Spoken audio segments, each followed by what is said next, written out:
And I want to welcome everybody once again, and thank you. It's lovely to see regulars and new people joining us every time. Praying Together in Jerusalem, as you know, is, and this is also an initiative of the Friends in Faith, Friends Across Faith Initiative, which is, again, one of, was announced in the Parliament of World Religions. We don't have everybody muted. We need to mute everybody. Thank you. Parliament of World Religions in summer in Chicago, and launched the Friends Across Faiths Initiative, and it's a partnership with Praying Together in Jerusalem, which is itself a partnership that brings you this weekly series. But of course, the Elijah Interfaith Institute, of which I'm the Director of Educational Activities, and we're going to hear today from the founder and director, Alon Goshen-Gottstein, is the leading partner in this amazing series. And we're very, very grateful to all of you for joining us. And I just want to take this opportunity before we begin to remind you that Elijah runs a summer school. Now, in good years, the summer school takes place in Jerusalem. Unfortunately, during COVID, we were forced to go onto Zoom, but going onto Zoom taught us that we can run a summer school on Zoom. And this year, due to the security situation, we're once again going to be running our summer school on Zoom. If you're not on our mailing list, please do contact us so that you join our mailing list, and there will be a mailing inviting you to register for the summer school very soon. And the August gathering of Praying Together in Jerusalem will take place as part of the summer school. So great motivation to join us and be part of the venture, and we hope that you'll all do that. So now it is my great pleasure to welcome you to this week. Tali has just put Rabbi Alon Goshen-Gottstein's bio in the chat, but I think he's a known figure to everybody on this call. And it was his inspiration that led us to decide on the topic for this series, when on October 7th, we decided that we needed to pray more frequently than the once a month, which had been our practice, that we needed to pray together each week. Alon said that the topic that is most suitable for us, the contribution we can make, is about the dignity of the human person. It seemed to us that in a situation of crisis, of war, that we were facing here in the Holy Land, and that others are facing. The war in Ukraine has not stopped, and other conflicts around the world have not stopped because the world's television cameras came over here. War is degrading. Human dignity is threatened. And we ask the questions, how do we as people of faith maintain and use our faith to maintain our own dignity and the dignity of those whom we are facing in a situation of conflict? How do we maintain the principle of human dignity in times of conflict? We've been through various iterations of the theme, and we decided around the period of Pesach, the Jewish festival of freedom, of liberation, that freedom was indeed an important concept that was part of the discussion on the dignity of the human person. And we've done this mini series on freedom. And next week, we're going to round off that series with a Buddhist presentation. But for this week, Alon, as I said, he's building around concepts that he brought to us, is going to offer a teaching. And we're very privileged that Swami Atmapriyananda, a very important, I believe, founding member of the Elijah Board of World Religious Leaders, is going to offer a Hindu response. So I'm sure it will be a fantastic learning session for all of us. So Alon, I'm going to, without further ado, hand over the screen to you. Thank you. Thank you, Peter. Thank you to all of you for being here. Thank you to Joseph for having inspired me last week in some of my thoughts. It ended up taking a different direction than what I had anticipated, but I think it's a worthwhile exploration. It has been for me spending the time preparing today's presentation. We've been talking about the sense of the dignity of the human person. One of the main elements that we have been referencing time and again has been the notion from the Jewish perspective of the creation of the human person in the image of God. Most of the references that we have had to this notion of the image of God have been to the sense of not causing harm to the image of God. This is, of course, the earliest biblical usage, because already in Genesis 9, we're told that whoever spills the blood of another is harming the image of God. And this notion of not harming the other is then extended by the rabbis to any form of abuse and physical attack, and the need to preserve the dignity of the human person made in the image of God. And I think of all our speakers, Art Green in his initial contribution was the one who highlighted this element the most.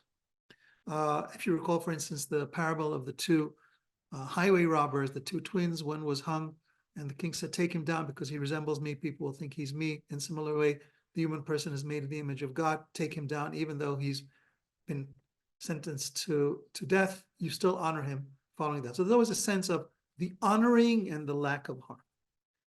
This is the earliest use. This is the biblical and rabbinical use of image of God. But then in later generations, other dimensions came in. And I want to devote myself today to one of those. Before doing so, I just want to put up sort of a very brief catalog of theoretical understandings of what the image of God would mean. I myself, my most popular article, for those of you who are academically inclined, my most popular article was published in 1994 in Harvard Theological Review. It's called The Body as Image of God in Rabbinic Literature. It's not by any means my best article, and yet it's the one that gets hundreds of citations. It's almost a standard reference for the notion that the body itself is the image of God. If we're made in God's image, then God has an image. We're made in his image, and that, of course, then leads to this whole movement of honoring the image of God. At the polar extreme are the anti-anthropomorphic understandings, chief amongst whom is Maimonides, the Rambam, but of course he's not the only one, that reject the notion of body in relation to God, so that we can't be made in God's image as a form. And that then leads to a whole chain of tradition that it's the mental power or the soul or something divine in us, which is something other than the body. And that is possibly the most common tradition, both in Jewish and in Christian interpretation. Today, I want to focus on a less known interpretive tradition that ties the notion of the image of God to the notion of freedom. Freedom, one of its important dimensions, is freedom to choose, free will. Free will is foundation for our own human evolution. Without free will, we cannot be commanded, we cannot make choices, we cannot draw consequences, we cannot be punished, we cannot be rewarded, we cannot grow and evolve. Free will then is fundamental to the very nature of the human being. And it is a very important aspect of freedom. Because if you think of slavery, slavery is you no longer have your own will. Your will belongs to your master. You are subjugated to the master. He wills for you. You either have no or very little leeway for your own personal free will. So the freedom to choose is foundational to human dignity because it goes to the core belief and core experience of a human person's ability to choose, especially to choose right and wrong. Now, within the Jewish tradition, there's an interesting tension and dynamic. We have been applying this notion of image of God from its universal component. There are, however, strands of interpretation that limit the image of God actually to Israel, to Jews, either as a consequence of the sin or a consequence of a myopic vision that only sees us and ignores the other. But be that as it may, there's always this tension around the image of God. When it plays out in Jewish sources, is this universal or is it something that's particular? And the more you move away from those initial biblical and rabbinic commentaries, the more the question is posed. And some of the senses that I will share with you today may have been intended by their authors specifically for a Jewish person. That may have been what they had in mind when they thought of the relationship between free choice and the image of God. And yet, even if they may have not gone that far in their thought, still these texts that I will be sharing with you have this dimension of evoking free choice in all of humanity as a dimension of the image of God. So what I'm going to do today, I'm going to be engaging in a classroom style and sharing texts with you around this notion of understanding Genesis 1:26, the creation of the human person in the image of God, as an indication of free will. So I've created a collection of texts, and I'm going to ask Tali to put them up on the screen so that you can follow them and you no longer need to watch me. So the first of these texts is Tali. There we go. Okay, can you bigify it? Okay, that's better. Now, I personally have all kinds of faces on the right. Maybe you need to minimize, or maybe I don't know how the Western. Can everybody see the full sheet? That's just, you can see that. Okay, everybody can see the full sheet. I have participants' images. I'm going to minimize them so I can see the full text. So you will notice that most of the texts that I'm sharing with you come from the 19th and 20th century. In other words, this is a fairly late development within the tradition. The first one comes from Rabbi Meir Simcha HaKohen of Dvinsk, a great interpreter. His interpretation is called Meshech Chochmah. Just happened to chance on the original biblical reference for that today in Job 30 or 29. And here's how he casts Genesis 1:26. He says like this: the image of God refers to man's ability. It's always man. I've changed it to a person, a human being, in order to avoid to have more inclusive language. But the text always speaks of man. The image of God refers to man's ability to choose freely without his nature coercing him, to act out of free will and intellect. It is this alone that we know that free will results from divine constriction. Here's the notion of tzimtzum, the Kabbalistic notion of God's self-constriction to make room for others. So what the Meshech Chochmah is saying is that free will basically means that God holds back his will. God doesn't force. God doesn't make us do things. He creates space for us to do. And therefore, our free will is built on the constriction of divine will.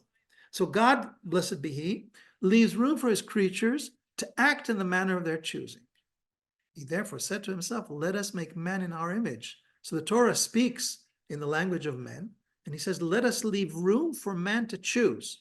The meaning of let us make man in our image means let us leave room for man to choose, that he not be forced in his actions and obligated in his thoughts, and that he have the free will to do good or evil as he desires, and that he be able to do things against his nature and against what is regarded as upright in the eyes of God. And that is why it is stated in the plural. So it's in the plural because God says, let us, and in that let us are contained two possibilities.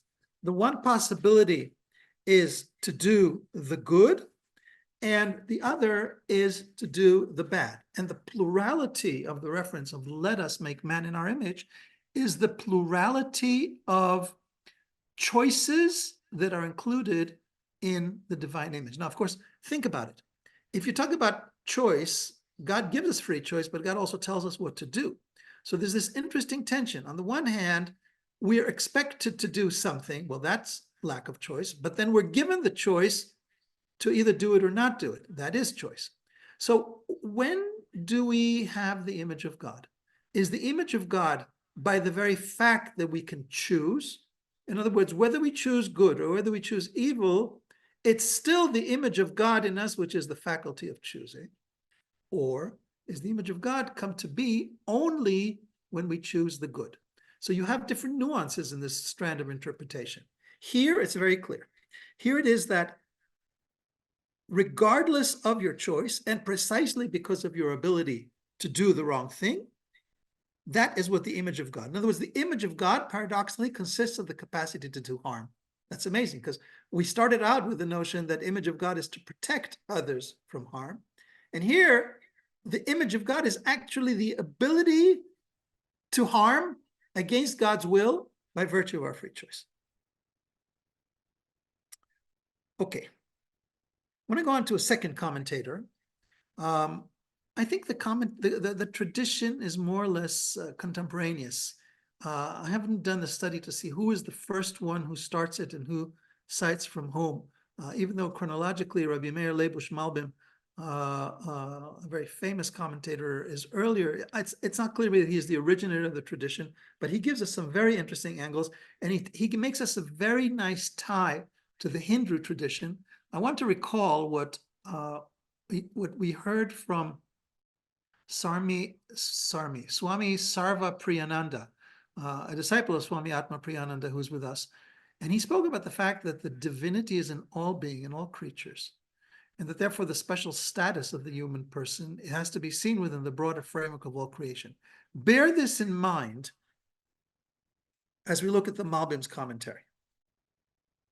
So here's the Malbim. It's a little bit long. I'll see if I can skip parts of it as I go along. So he says as follows: the commentators have already explained that the reason for the plural form of "let us make man" is that the earth brought forth his body, it is brought forth as it brought forth the body of other animals, and God breathed into him his rational soul. So the plural is earth and God. He is in the image of the earth as our offspring due to his body that has the nature of what is below, and in the image of divinity due to his conscious soul. So of course, he starts out here with a different interpretive tradition. Here, the interpretive tradition is "let us" is the combination of heaven, i.e. God, and earth. Earth provides the substance of the body, God provides the spirit. So man is composed as divinity and earthliness brought together in the person of the human being, and that is the image of God. Now, if so, in fact, it's not purely the image of God, because man is actually made in the image of earth, not only the image of God. And this then leads him now to a very interesting way of relating the image of God to all of creation. So he continues, but in reality, all the worlds that God has created are the image of God. This is an amazing saying. We tend to think of the human being as the image of God, says the Malbim. In fact, all the worlds that God has created are the image of God. He's not the first one to say so. Already Philo of Alexandria, whom Joseph cited last week, already he makes the point that the image of God is broader than just the human person, applies to all creation. But here this tradition resurfaces independently of the earlier citation. So all of the worlds that God has created are in the image of God. For it is known that all the worlds are united as one person. I just want to preface this so you know where it's going. You may all be familiar with the notion of the macroanthropos and the microanthropos. In other words, the entire world is in the form of a human person. So the world is the great human person, and the human person is the little world. You could pitch it both ways. So there's this correspondence between the human person and all of creation, with one being the bigger one being the little one. A famous proverb: man or the human person is a little world. So either microcosmos in the human person, macroanthropos in the cosmos. So it is known that all the worlds are united as one person, and the entirety of reality is called the great man. There's a good chance Swami will comment on this later, because it's also a very ancient Hindu notion. Just as the human person is called a little world. And the meaning of this is that just as all the limbs of a person, even though each one of them has a different quality, are united to become one person, and all are related one to the other, and each one complements the other, so that if one specific organ is missing, it is an imperfection or lack in the entire body. So all of reality and innumerable worlds that God created are laid out like one person and an all-inclusive body. For each organ walks the path of perfection to bring about the completion of the entire stature of the whole, as the individual parts of the body bring about the completion of the collective body. And just as with regards to the little man, his essence is the divine soul that gives life to all organs. It infuses him with movement and consciousness. And if it is separated from the body, then all limbs become dead, scattered bones. So divinity spreads and flows its light and vitality in all worlds, and it is the soul of the great man. And it unites all organs of the collective body, that is, all the many worlds, from beginning to end, to be one whole stature and collective body, through which the wisdom of the Creator is seen. And just as the body is the image of the soul and is prepared and made so that it can contain the light and vitality of the soul and its force, so the great man is the image of divinity.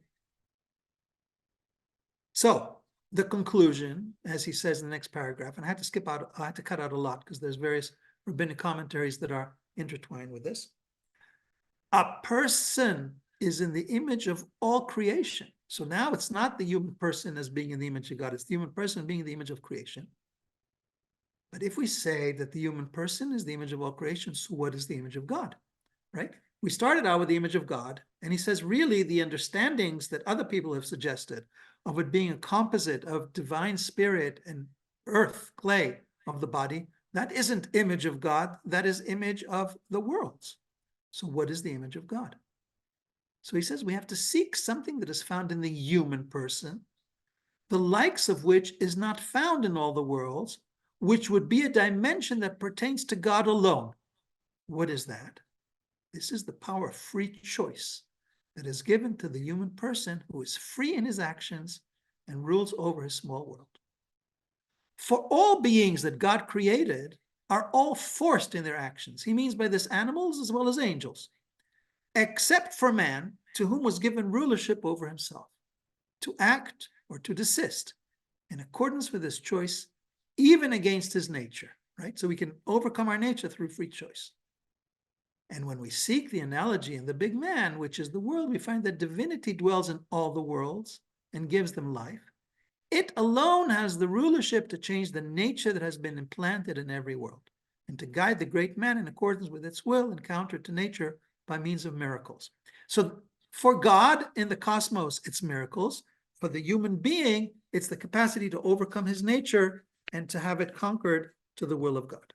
Next page. So, in saying, let us make man in our image, for also divinity gave its share in the making of man, this is possible only with reference to rulership and freedom that a person has to change the nature of his little world and to act in line with free choice. However, now he struggles with this problem of doing good and doing evil that I noted earlier.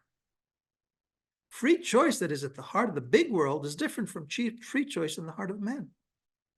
For the human person, in line with his choice, has the possibility of also choosing evil and wrongful actions that could destroy the work of creation. And God, because he is the soul of the worlds, has freedom to choose and do wondrous deeds, contrary to the nature of the world, will only choose the good and only to repair, not to harm, which is contrary to the nature of divinity. In other words, God won't do something contrary to the nature of divinity, human person will. So how can we say that human free choice is the divine portion placed in him, making him in his image, given their choice is not the same? And he answers, the soul, as far as its nature and essence are concerned, is prepared for good deeds and for perfection. So the true essence of the human being is to do good. And the fact that from time to time it chooses evil does not come from its essence, from the body and its forces.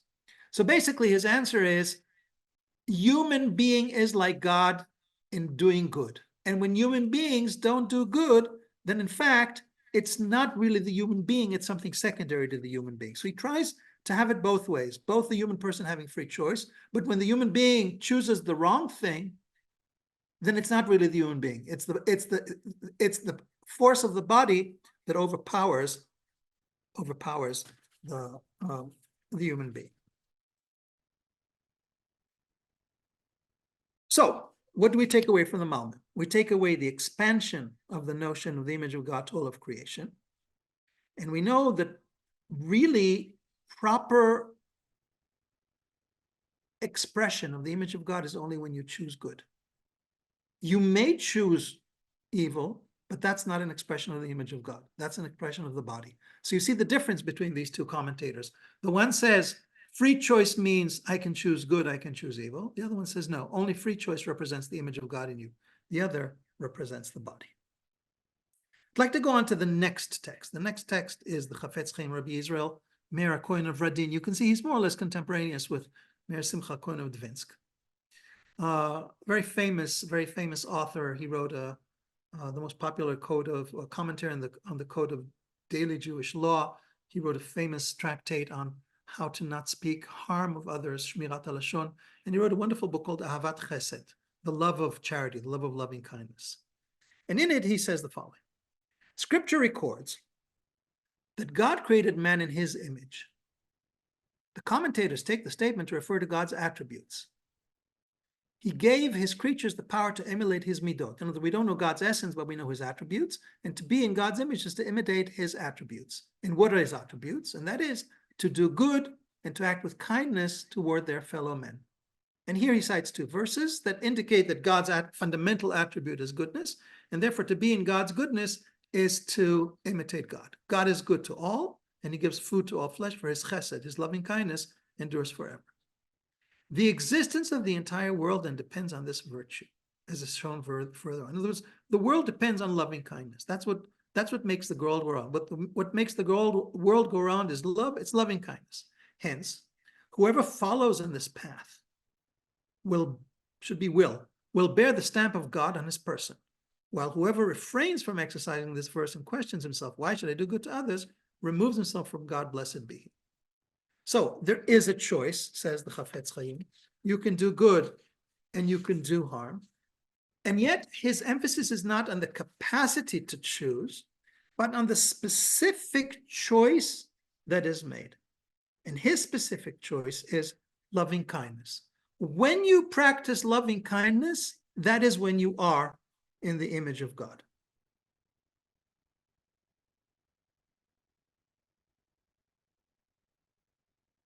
Interesting question. His proof texts are not that everyone practices the image of God, but God's goodness is to all. So the two verses from the Psalms, God is good to all and he gives food to all flesh and his chesed endures forever, basically suggest that the scope of chesed, divine chesed, is unlimited, potentially even for evil people. So if practicing chesed is an expression of the image of God, then you have here an interesting challenge in whether unconditional love of enemies and of evil, it becomes an expression of the image of God. In any event, the choice of acting in loving kindly way, that is the way of realizing the image of God. Two more texts, and then I sum up. The next text comes from Chaim of Volozhin. He was a disciple of the Vilna Gaon, the head of the fountainhead of what's called the Mitnagdim, those who oppose the Hasidim. He also draws on Kabbalistic sources, but there are significant nuances between those two strands of Mitnagdim and Hasidim. His Nefesh HaChaim is almost a manifesto, the spiritual manifesto that offers the reasoning for the entire existence of the whole Lithuanian world that has exclusive dedication to Torah study. In his Nefesh HaChaim, I combined quotes from several chapters to create one paragraph, and it says like this. It says God created man in his image. This is what the depth of the image of God means. And then this already now jumps to the next chapter. God is called Elohim. Elohim literally is a plural form. And one of the common renderings of what Elohim means is the one who is control of all the forces. So meaning the one who possesses all powers. For with regard to every individual power that is in all the worlds, it is all he, blessed be his name. So God is in everything. God's totality, God's presence in everything is Elohim. He is their force, flowing to them strength and power at every moment. So Elohim, remember, Vayomer Elohim Naaseh Adam, Genesis 1:26 uses the name Elohim. It does not use the tetragram. So what does it mean for the human person to be Elohim? So it has to do with the capacity to work with all powers. And so he goes on, now it's in chapter 3. In similar manner, God created the human person and gave him rulership over millions of forces in numberless worlds. And he placed them in his hand that he should be their leader in line with all the details of his movements, in other words, the human person's movements, actions, speech, thought, and all his ways of being, for good and for evil. Because in his good actions, speech, and thoughts, he sustains and gives power to several higher and holy forces and worlds, and adds holiness and light to them. So here's I'm going to introduce some of you to a term you may not be familiar with, theurgic. Theurgic is the is the fancy academic way of saying that our actions have the capacity to impact the world above, that world consisting either of higher worlds, invisible worlds, or the divinity itself. If we are in the image of God, we have something common with God. That commonality consists of two things. It is grounded in our free choice, but what makes it the image of Elohim is the ability to impact and to contain and use all the forces. So a human person has the ability, I think he's thinking more in terms of a Jew studying Torah and doing mitzvot, but it still is a commentary on Genesis 1:26. So the human person has the ability to impact, to guide, to lead, not just the animals and all the creatures that are described in chapter 1 of Genesis, but all the worlds, the higher worlds, the invisible worlds, the divine worlds. Everything we do has its impact above. So what Reb Chaim Volozhin is saying is that our capacity as image of God is to reach out, to impact, and to transform all the worlds. And we, through our actions, give power and holiness to the supernal worlds. So this is an amazing understanding of Tselem Elohim. We started out citing the notion of Tselem Elohim, image of God, as not bringing harm to another person. We continued it with the Malbim, who has the capacity to include the image of all creation in some ways, the image of God. Now comes Reb Chaim Volozhin and says not just the image of creation, it's the image of all the higher and supernal worlds. And what makes us Tselem Elohim is our ability to impact, drive, bring holiness and bounty to all those worlds. So Tselem Elohim is, we really are divine in the sense that our actions infuse and impact all the higher worlds through the power that God gave us. The last reading is taken from Samson Raphael Hirsch. He was an important 19th century Jewish Orthodox, one of the founders of Jewish Orthodoxy, a man with a strong universal sense. In that sense, he's positioned very differently from Reb Chaim Volozhin. We said earlier we had this notion of loving kindness as the characteristic of the image of God. For Samson Raphael Hirsch, it's not loving kindness, it's actually justice. And that, of course, is something that's very relevant because we hear so much nowadays of the centrality of justice as part of the spiritual quest and how central it must be for all of us. And this, of course, has very strong contextual and political ramifications here in Israel, worldwide.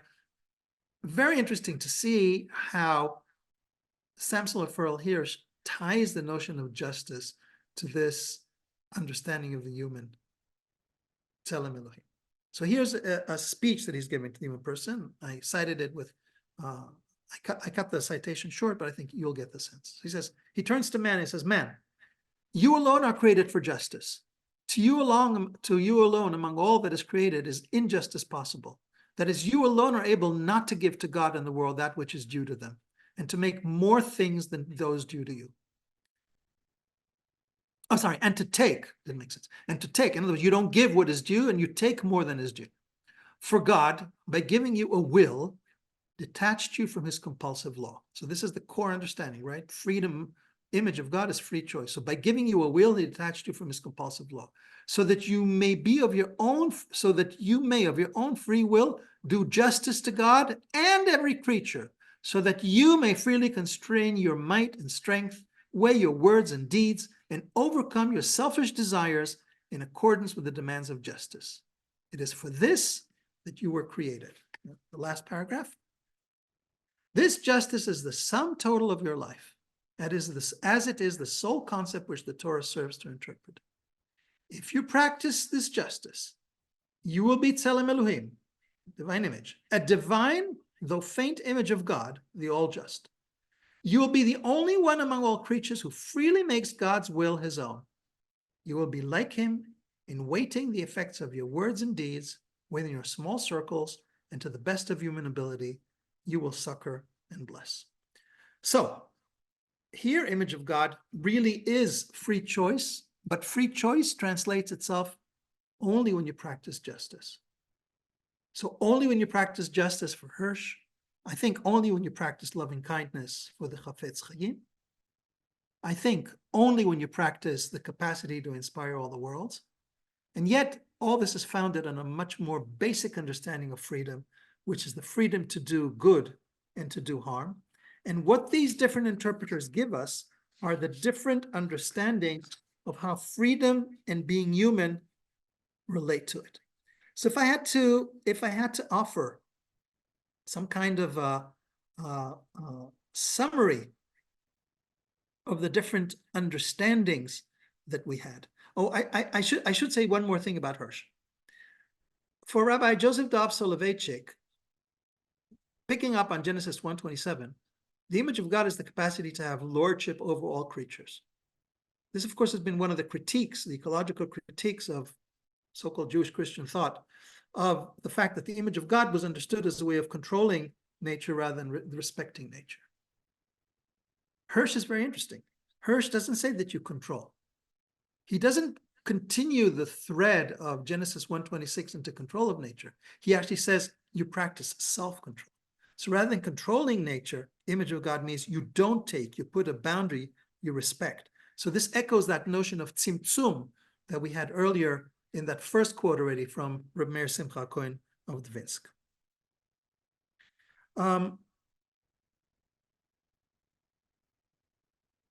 One thing I should also say about Hirsch, you could have said that when you practice justice, or for Chafetz Chaim, when you practice loving kindness, then the divine manifests in you, and then you have image of God. I don't think they go that far. In other words, image of God does not become a way of manifesting God. Rather, it's the power of God that's in you, and when you realize that you're the image of God, but there's no stronger revelatory sense. Okay, back to my summary. So what does it mean to be a human being? So if I had to sum it up in all one sentence, I would say, it's the freedom to be part of something greater than yourself, to be aware of it, and to make your decisions in light with it. In other words, slavery is when your consciousness is limited, constrained, enslaved to ego, to limitation. Image of God and freedom is when you have the bigger vision and you make the correct choice in relation to that greater vision. And the capacity to rise above human limitations of the individual, to act from this broader consciousness, this is the realization of human freedom. This is how do I do this? This is the realization of human freedom, and this is the realization of the image of God. So it might be doing justice, it could be ecological, it could be theurgical, it could be justice. Whatever the differences and emphases are, the common ground is the expansion of consciousness to include all these dimensions that make the human person greater. And so just as God acts in a comprehensive way that includes many forces and many powers in that totality, so the human person has the capacity to have that greater vision that incorporates everything into one vision and that identifies the driving force, be it loving kindness or justice or theurgical blessing, whatever it may be. It's the capacity to take all these elements and for them to form his modus operandi and being in the world as the image of God. Thank you, my friends. And I'm very eager to hear either questions or responses, and the microphone goes back to Pita. Hi, Alon. I'm full of questions. You inspired so many things. I wonder whether we should hear Swami Atmapriyananda immediately and then allow the discussion to incorporate his comments as well. What do you think? I think that would be a nice way to go. Whatever you say. Swami Atmapriyananda, as I mentioned, a very, very respected long-term member of the Elijah Board of World Religious Leaders, and his bio will appear in the chat. Yes, his bio is in the chat, and it's always such a pleasure. We always learn so much from Swamiji. So be very interesting to hear your response to what Alon just presented. And over to you. Thank you. You're still muted. You'll need to unmute. You'll need to unmute. Unmute. We haven't heard you yet. There we go. Perfect. So I'm no longer called the Vice Chancellor because I crossed that age. So I'm called the Pro-Chancellor, who is between the Chancellor and the Vice-Chancellor, standing in for the Chancellor to guide and help the Vice-Chancellor. That's number one. You're pro-chancellor, so I'll ask Tully to make that change not only here, but in our other documents. As well. Pro-Chancellor. We always knew you were a pro. Now, a lot of things resonate with Hinduism. I will begin with a quote of Swami Vivekananda, which is extremely famous. We keep quoting it everywhere. This is in the Raja Yoga. Swami Vivekananda says, each soul is potentially divine.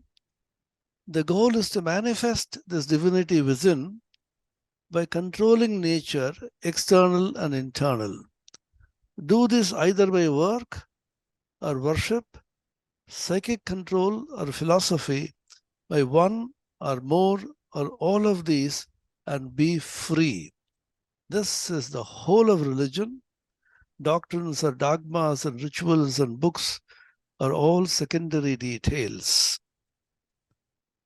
So this more or less sums up what Swami Vivekananda wanted to say based upon his understanding of realization and the scriptures. The divinity of the human soul, divinity of the human being is fundamental to Hinduism, to all the branches of Hinduism, all philosophies of Vedanta, Advaita, Vasishtha Advaita, Advaita, and so on. So the idea that just like limbs of the body belong to the body, they are part of the body, but they are not the body. They share all that the body has. We are parts of God. It's called Anga Angi Bhava. Angi means a person who has the Anga or a limb. Anga is the limb. So we are all limbs of the body of God. And therefore, in that sense, we share his divinity. And there is another notion that we are completely separate from God, but we are eternally connected to him. We have no individual will of our own, except that which God dictates to you in your consciousness within. There's another school which says we are one with God. When your consciousness expands, you realize there's like a drop in the ocean. When the drop falls into the ocean, it does not any longer remains as a drop. It's a drop hood, vanishes in the infinite expanse of the ocean. This is called Advaita. Whatever be the school of thought, the fundamental idea that we are divine. The Hindu scriptures, the Upanishads say, God created, the Supreme Being created all this. Tat srishtva, having created, tadeva anupravishat, he entered into all these, which he created, his creation, and he manifests as the entire creation, which means, therefore, the entire creation, this world, is enveloped by God's presence, his divinity, his blessedness, and his infinite wisdom.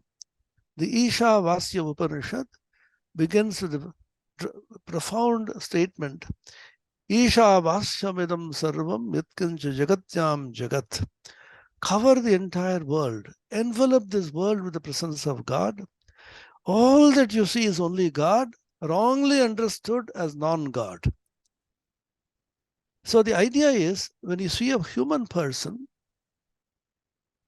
whether he possesses the divine qualities of God in some sense, at the same time he has non-divine qualities, what are called the asuric qualities, the demonic qualities. He actually is God's miniature form. The greatness of a human being is that he alone has the capacity for self-transcendence. Sri Ramakrishna puts it very simply. The elephant is such a huge animal, but it can't think of the infinite. A human being apparently finite, feeling himself limited, feeling himself conditioned, feeling himself constrained by his body and senses and the mind, still have the capacity to have the conception of the infinite, which means there's a finite component or the infinite component in every human being. None of the animals, perhaps we don't know, the animal should pardon us for it, has the capacity to think of the infinite. This is a very important concept in Hinduism. The more and more you think of the infinite and approximate to it, I use the word approximate because with the limited vision and the body and the mind constraints, you can't actually think of the infinite as it is. And in fact, the Ishavasya Upanishad has a remarkable Shanti mantra, peace chant, which says, Purnamadav Purnamidam Purnad Purnamudachyate Purnasya Purnamadaya Purnameva Vasishyate. Very interesting paradoxical mathematics of the infinity. That is infinite. That means God, Supreme Being. And this, the world, is also infinite. Because having come from God, it can't be finite. And when infinite taken away from infinite, infinite alone remains. This is the meaning of this. This has been debated, interpreted, translated, and so on.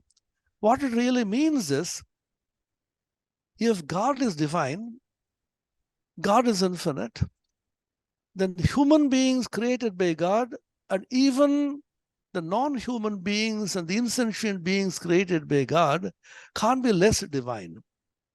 I always think of an example. A human mother gives rise to a human child. A dog gives birth to a dog. And a cat gives rise to a kitten, gives birth to a kitten. So God gave birth to this, created this. It can't be different from the innate essence of God.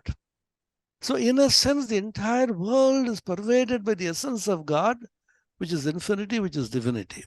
Now, in the human being, there are two kinds of qualities. The Bhagavad Gita talks about it. The Asuric qualities and the Daivi qualities. Daivi means divine qualities. Asuric means demonic. He behaves like a real devil. He behaves like a person who can't imagine that a human being can do this. So these two strands are there, but they are in the mind. So the Hinduism says a human being consists of the mind, called the Annamaya, Pranamaya, of the body, Annamaya, Manomaya, and Vijnanamaya, intuitive faculty, and beyond. So up to a certain stage, when he is conditioned by the mind and the body and the senses, he finds himself limited. He feels the nature is dictating to him, and he can't overcome nature. But there is a capacity, as you rightly said, in man, in a human being, by which he can exercise that option to transcend his own limitations. And Hinduism talks about completely detaching from the body and the mind, rather than controlling them in that sense. Bhagavan Ramana Maharshi, one of the greatest Jnanis of the present age, he says, in Prakriti, we call it Prakriti or nature, everything is completely programmed. Just like in a programming by nature, you can't change the program unless you know the source code, and source code God alone knows. And therefore, you can't change anything in Prakriti, just like you can't change the course of the moon and the sun. And your body also, you can't change the course of your pumping of blood and the movement of lungs and your digestion. Nothing can change. But the only freedom which is given to you, this is important, is that you need not identify with Prakriti, nature, your body, your mind, and senses. The one great capacity which is given to God, which I find echoes with what you just now said, capacity given by God to man to exercise this. I will not use the word will, but the capacity to be able not to be controlled by your body and the mind and the senses. You can detach. You can say, I will not be under your sway anymore. I have been, we believe in rebirth, as you know, hundreds of thousands of lives I have been under your sway. Now, as a spiritual person, as an aspirant, as a sadhaka, a person practicing spirituality, I refuse to be under your sway. So I detach myself. This detachment is called renunciation or sannyasa. Sannyasa does not mean you try to control your body. There's one way of looking at it. The yogis want to control everything. They will control their food, they'll control their hunger, they'll control their thirst, they'll control the impact of nature, the heat and cold and so on. And they'll say, bear with all this. And the jnanis say, why do you want to control anything? Let them go. The body, the mind, the senses, as far as they go, as part of nature, they have been programmed by God in a particular fashion in you, and that will go on. You can't do anything to it. But the freedom not to get attached to them, how do you get attached? Through the idea of I and mine. This is my body, this is my mind, this is my intellect, this is my senses. The moment you get attached to the body and the mind, and even much larger, my possessions, my wife, my children, my bank balance, my credit card and my mobile phone, the moment you have the idea of I, which translated into mine, you get immediately attached. So this idea of I and mine, you drop. Ahankara and mamakara, that's what is mentioned. The moment you drop this attachment to the body and the mind and the senses, Prakriti itself, then you become totally free. This freedom is your real nature. This is what God has given you as a gift. Exercise it. And God plays with you, funnily, giving you the freedom to get detached, the freedom to move away from nature, the freedom to go beyond nature, transcend nature. At the same time, the tendency to get attached to nature and play with all this. Now he is having a grand play, and if you succeed in getting detached, he is intensely happy and pleased. Sri Ramakrishna gives a very simple example. There is a play which the grandmothers particularly play with the grandchildren. The grandmother will be hiding somewhere, and the grandchild will somehow trace her. There is another play. Whoever touches the old lady will be released from the play. So she makes it not possible for the children somehow to touch her. So when the moment you touch her, you become free. And she is extremely happy for such children who touch her and become free, but wants the play to go on. So Ramakrishna says, God wants the play to go on. Why does he want the play to go on? That is his leela, that is his will, because the world will come to a stop. God has created all that, given us the tendency to become free, the capacity to become free, the will to become free, at the same time puts us in bondage, which we enjoy and like, want to be completely merged in that. So he plays both ways. If you find out the secret of what God wants of you and then escape, he is intensely happy. This is the position.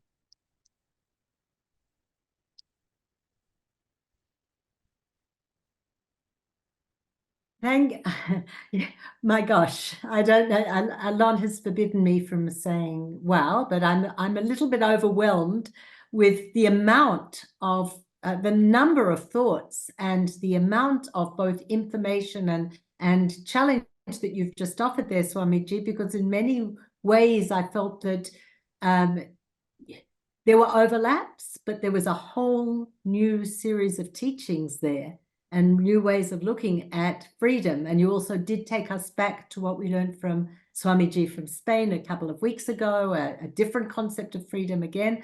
Alon, I think that perhaps it would be nice if you would. This is not new. This is millennia after millennia old. So much. We keep repeating it. Of course. Alon, I think it would be nice if you would perhaps respond to the response just a little bit before we bring everybody else into the conversation. Would you like to do that? I just want to highlight something, because while we have all these commonalities, and while Swamiji hears the echoes and says this is similar to us. Your voice is not very clear. I think they speak to the mic or. Is better? Yeah. Yes. Thank you. So Swamiji went into his pro presentation based on the echoes of similarities.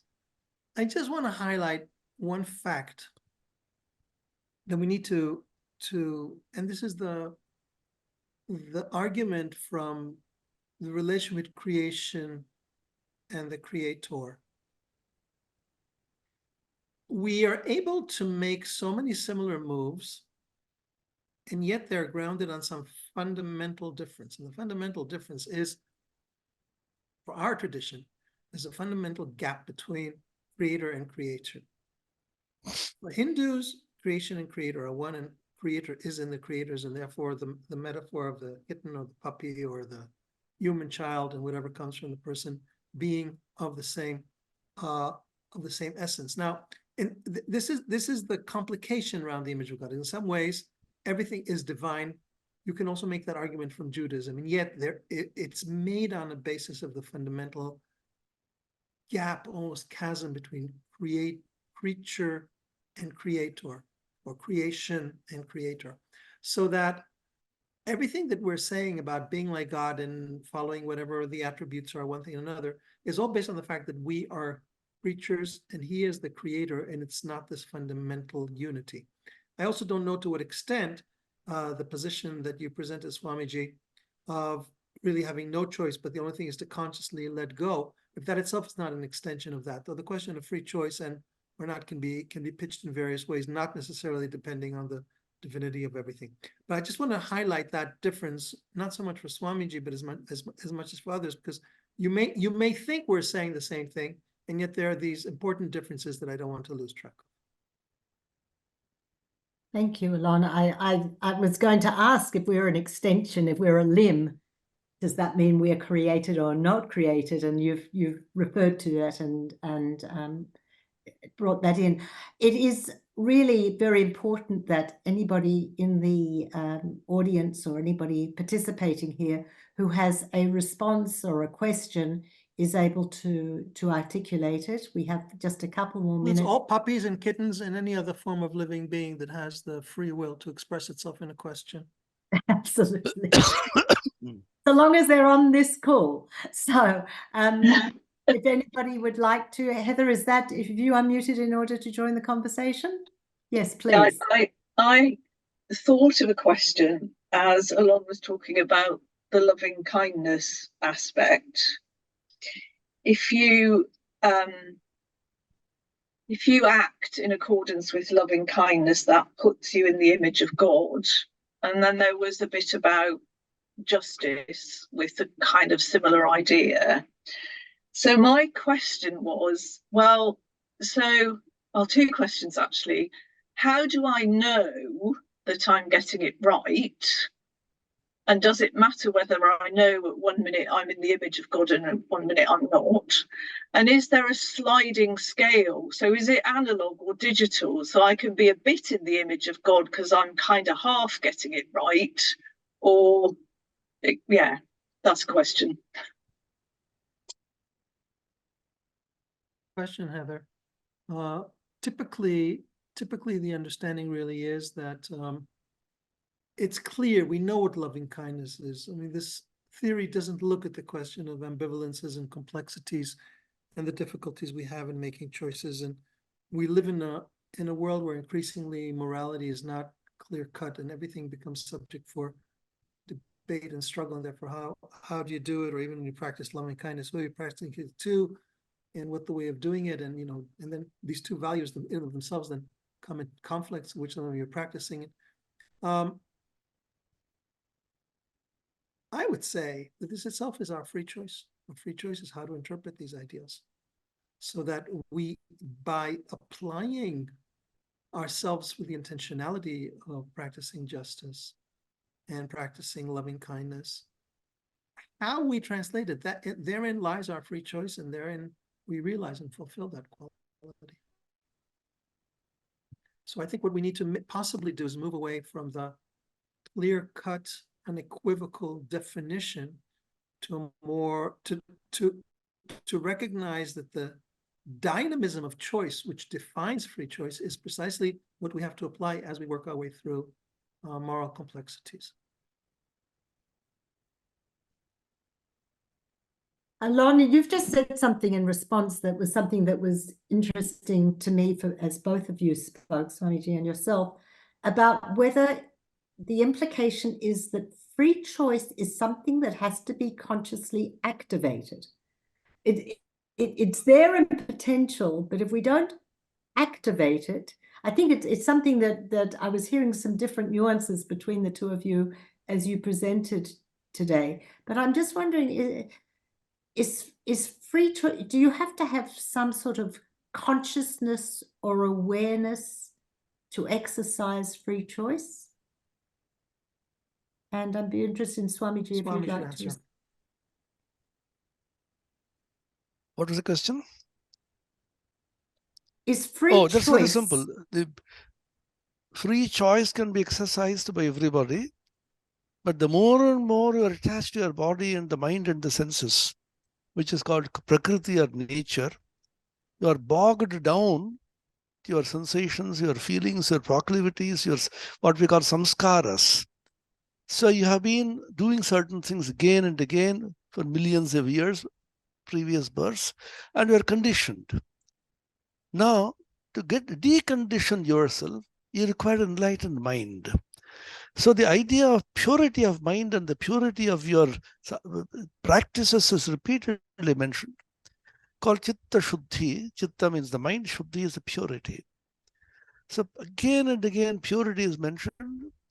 The Bible famously says, Swami Vivekananda in fact said, if all the religious scriptures in the world are completely vanished from off the face of the earth, this one sentence will save the world.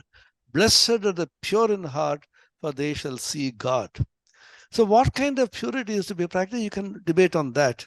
But purity of purpose and purity of motive and purity of mind, purity of thought, this has been repeatedly mentioned. When the mind becomes very pure and transparent, as if you can see through as in a glass, then from that illumined mind, which is called prajna in Vedanta, in Buddhism and yoga, which is called medha in the Vedas, which is called dhi in the Gayatri Mantra, when that awakens in you, the mind itself becomes a kind of a guru or a leader and leads you to make only the right choices. So you awaken in yourself a kind of faculty through purity, absolute purity. Purity does not even only mean purity of the body and the mind, purity of motive, purity of intention. There should be no hypocrisy, no agenda, as a hidden agenda, as they call it now, but you are just what you are. The authenticity of life. I am just what I am. I don't want others to believe others. I don't want to make others believe what I am not. Swami Vivekananda once said beautifully, 99% of our lives are spent in making others believe what we are not. That time be rather spent in becoming what we want others to think that we are. This absolute transparency and purity. Then the mind will guide you to make the right choices. This is called the awakening of the dhi in the Gayatri Mantra, the great famous prayer, dhiyo yo na prachodayat. And it is called Ritambhara Prajna in the Yoga Sutra. And this is called Medha in the Vedic texts. It's a higher faculty. in which the mind becomes a kind of super mind, absolutely pure. Mind, in fact, loses its mindness, not mindfulness. The quality of being a mind, the mind actually becomes the divinity itself. That's why Sri Ramakrishna said, very interesting statement which people are debating on, the pure mind and the pure Atman and the pure Buddhi are one and the same thing. What we call divinity is just the mind becomes purer and purer and purer. Mind simply becomes no mind at all. It's called amani bhava. Mind becomes no mind. Called mono nasha in the extreme in Vedanta. Mind comes, thoughts vanish. And what you are, you are. You can call it by any name if you like. And you just can't make any false step. Any wrong choice you will not be allowed to make by the divine. So Sri Ramakrishna puts it very simply, the Divine Mother, the Supreme Being, will not allow such a person to take any step which is wrong. This is amazing. It's almost like you reach the freedom to deny yourself freedom of choice because you don't need it anymore. You've taken us on that journey, which is fascinating. And Alon, I think Swamiji's reference to purity leads me to think we need a whole lot of discussion about what purity means, because it's a totally different concept than the one that. Well, we used this concept in our work on religious genius. It was one of the characteristics of religious genius. We very much used it in line with how he describes it. We had some Hindu pushback about the problem with purity, which was identified with caste purity. And then we had the alternative understanding, which is what Swami put forth, of purity with the purity of mind and purity of intention. So actually, we're totally comfortable with that. Just want to say one thing in response to your thing, picking up on what Swami said. One of the implications in Kabbalistic thought of will and image of God is that as the person advances, the will becomes more powerful. So it's not just if you choose A or B, going back to Heather's question, it's the potency of the will as the person advances, that the will itself can become creative. And in that sense, the human being is like God, because the divinized will, as a person makes the right choice and advances, becomes itself a force of divine creativity. I would love to continue the conversation. We call it being guided by God, as if God holds your hand and guides you. What I'm talking about is more than being guided by God. It's really becoming partners in God through the divinization of the will. This is the conversation. I could join you for another hour, but we can't stay on for another hour. It's fantastic. And Swamiji, I'm going to ask if you would lead us in or open the prayer segment of this evening's gathering by offering a brief meditation for us. Yeah. Thank you. Om Purnamada Purnamidam Purnad Purnamudachyate Purnasya Purnamadaya Purnamevavasishyate. Om Shanti Shanti Shanti. That the Supreme is infinite, and this, the manifested world, is infinite, and from infinite emerges the infinite. When the infinite emerges from the infinite, what remains is also infinite. Om, peace, peace, peace. Amen. It's my pleasure to call on Abed Manasra. Abed actually, he's under Abrahamic Reunion, Tali. Abed actually has participated in praying together in Jerusalem in the past, a long, long time ago in person. I think it might have been at Film. I don't remember exactly where it was, but I know we've had the honor of having you with us before. And I hope you won't mind me mentioning your famous in this group father. Rassan Manasra has offered many times prayers with praying together in Jerusalem, and Abed has kindly agreed to offer a Muslim prayer at today's gathering. So over to you, Abed. Thank you. Thank you, and thank you for all this knowledge that it's helped me a lot actually today, especially with Dr. Alon and Swami about the theology, and it makes me also understand a lot of the Islamic theology through your teaching today. So I will pray First of all, I'm delighted and honored to be part of this wonderful gathering, which expresses a unity and love to reinforce and support ways to peace building and fostering human connections and love. O Allah, Lord of peace, creator of us all, we ask you to heal our world and our hearts, to dispel the darkness surrounding us with your light, from which heavens and earth were created. O Allah, we ask you to transform the animosity and hatred prevalent among us into peace, love, compassion, and safety. O Allah, shower upon us the garment of peace and upon this sacred land ravaged by war. O Allah, open the eyes of our hearts to see the truth and the humanity you desire from us, and the sound nature upon which you created us. O Allah, we ask you with sincere hearts to have mercy on us, guide us, and grant us success in what you love and are pleased with. O Allah, you are peace, and from you comes peace, and to you return peace. Bless us, O Lord, with peace, and make peace our path and way to you. Amen. Amen. Thank you. I'm now going to invite one of our regulars, Erica, to offer a Christian prayer. I'm going to put my prayers in the chat here.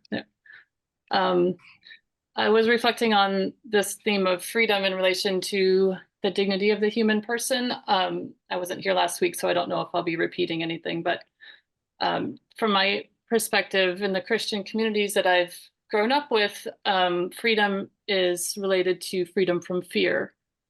That's not always what is preached the loudest, but that is the message that I have received, is that freedom is the fear from death ultimately, and that leads to freedom from fear of judgment and freedom from loss or fear of loss. And that freedom from fear then allows us the freedom to love and to serve and to see the other. And I would say maybe drawing on our teachings today, freedom to choose the good and freedom to act and activate or express the image of God, however we want to think about that.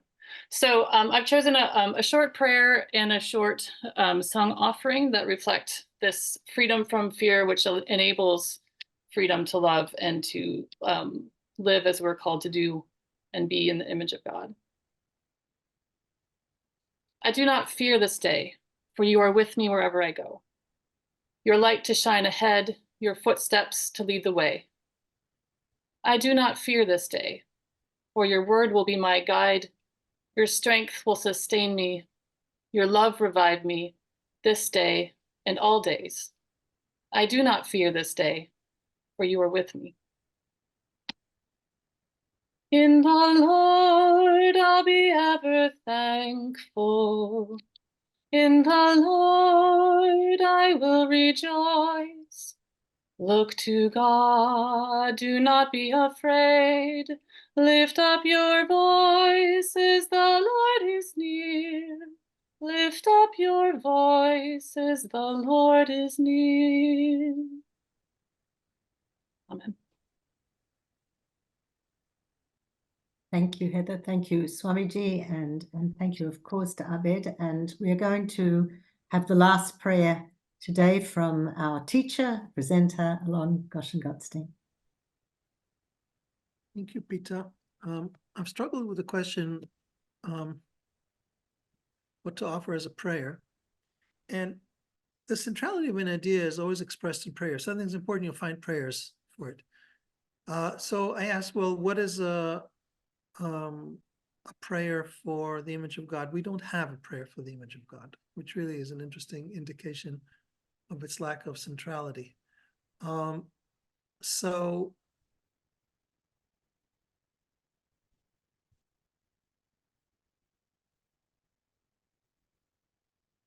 I've just changed my mind what I'm going to do. Give me a second. I'm going to pull off a book off the shelf.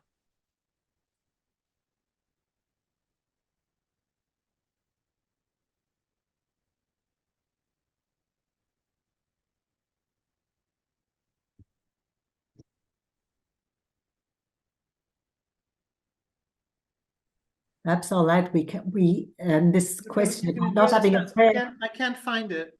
But along this idea of not having a prayer for the image of God is precisely the distinction you drew between the Hindu teaching and our teaching.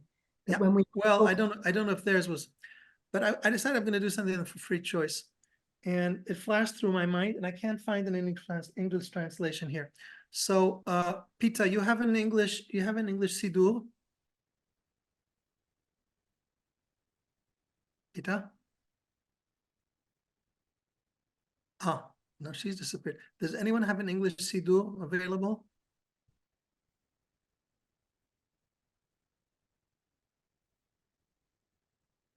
Okay, so Okay, found it. What would you you got like? it? Except that I can't see, I need light. Oh dear, sorry, excuse me, because of my broken foot, I need to have a light that's near me rather than one that's far away, excuse me.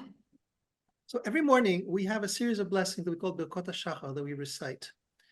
And there's a fairly lengthy prayer at the conclusion of them, which I think is one possible expression of our request for how to make choices correctly. And Swami was talking about the fact that we are guided to make the choice, and so that ultimately God is making the choice in us and through that.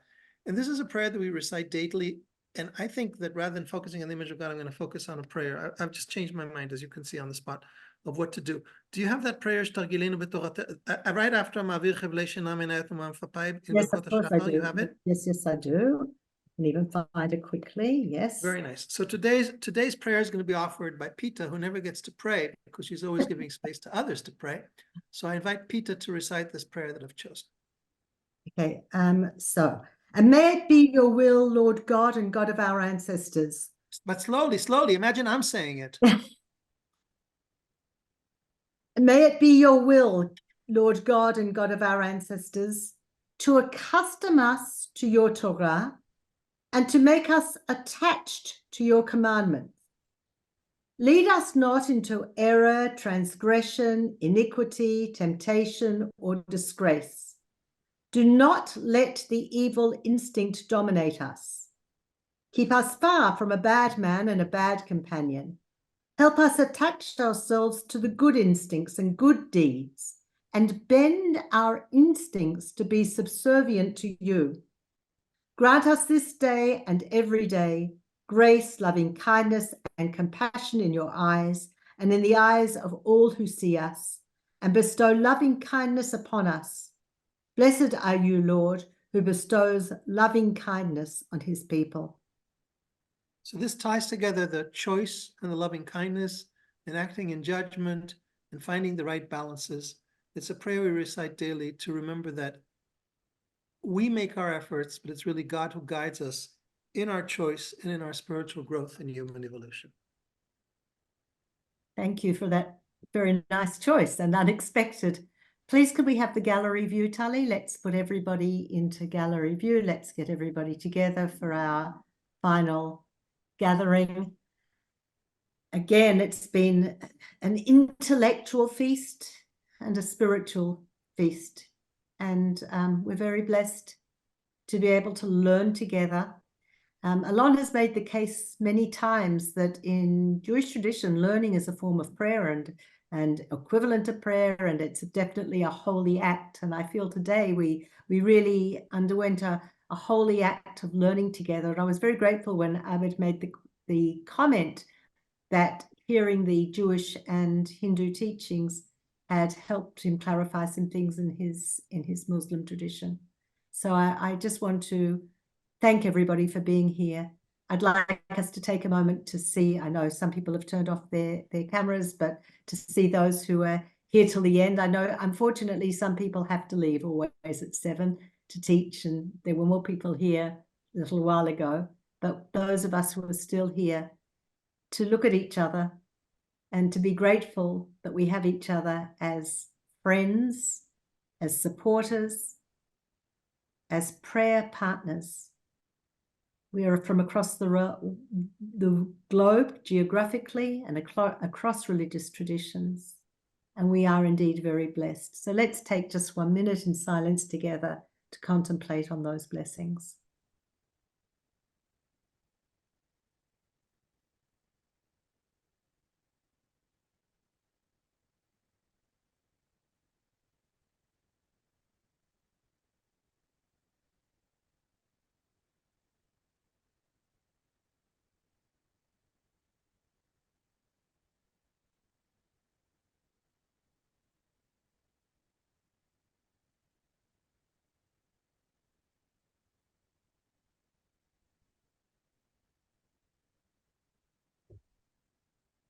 Thank you for your Thank you. teaching. Thank you.